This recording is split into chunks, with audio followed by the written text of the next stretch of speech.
सुप्रभात बच्चों।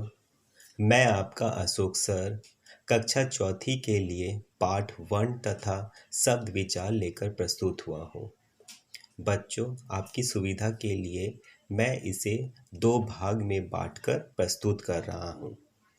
बच्चों, सबसे पहले मैं तुम्हें ध्वनि वर्ण और वर्णमाला समझा रहा हूँ।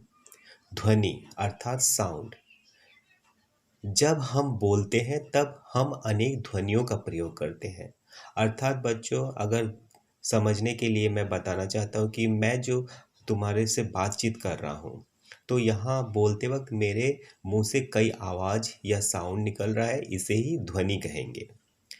और ध्वनि का मौखिक एवं लिखित रूप वर्ण कहलाता है। जब हम इन्हीं ध्वनियों को लिखने के तरीके या बोलने के तरीके से व्यक्त करेंगे तो वही ध्वनि कहलाता है। अर्थात हम यह भी कह सकते हैं कि ध्वनि की सबसे छोटी इकाई है वर्ण। अब हम वर्णमाला देखते हैं।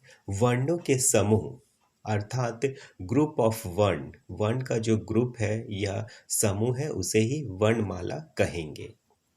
अब आगे बढ़ते हैं। अब हम देखेंगे कि वर्ण के 2 प्रकार हैं, स्वर वर्ण और व्यंजन वर्ण। स्वर वर्ण, अब हम देखेंगे कि स्वर वर्ण क्या है। स्वर वर्ण उन वर्णों को कहते हैं जिसे हम बिना रोक टोक के बोल सकते हैं। अर्थात जो वर्ण स्वतंत्र रूप से होते हैं उन्हें स्वर वर्ण कहते हैं।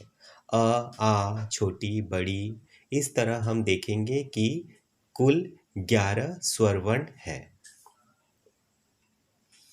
आइए अब हम देखते हैं व्यंजन वर्ण, अर्थात जिन ध्वनियों को बोलने के लिए स्वर की आवश्यकता होती है उन्हें व्यंजन वर्ण कहते हैं।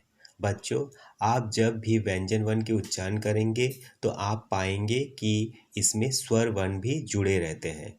क, ख, ग, घ, ये व्यंजन वर्ण के उदाहरण हैं। जब आप क का उच्चारण करेंगे तो देखेंगे कि आप क एक अ का उच्चारण आ रहा है। अर्थात जब व्यंजन वर्ण की उच्चारण करते तो यहाँ स्वर वर्ण भी जुड़े रहते हैं। अब आगे बढ़ते हैं और देखेंगे कि हम कुछ अन्य ध्वनियों को भी जानेंगे। अनुस्वार, अनुनासिक, अर्धबिंदु, जो बच्चों आपके भले ही सिलेबस में ना हो परंतु यह जानना अति आवश्यक है आपके लिए। विसर्ग, हलंत और संयुक्त व्यंजन जो होते हैं, 4 संयुक्त व्यंजन होते हैं, छ, त्र, ज्ञ, स्र। पहले हम जानते हैं कि अनुस्वार। अनुस्वार जो होते हैं जिन्हें हम बिंदु के रूप में लिखते हैं। उदाहरण के तौर पर देखेंगे जंगल, यानी ज के ऊपर एक बिंदु आया है, इसे अनुस्वार कहेंगे। गंगा, बिंदु आया है, ग के ऊपर बिंदु आया है, इसी बिंदु को अनुस्वार कहेंगे। झंडा आदि अनुस्वार के उदाहरण हैं। बच्चों, कई बार हम देखेंगे कि यहाँ जो बिंदु है अंग, आधा न आधा म, इसका उच्चारण भी करता है। जैसे जंगल, यहाँ पर अंग का उच्चारण किया है।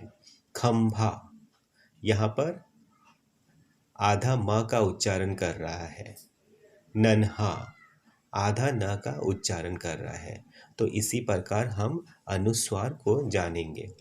अनुनासिक, जिसे चंद्र बिंदु भी कहा जाता है, अनुनासिक को चंद्र बिंदु के रूप में लिखा जाता है।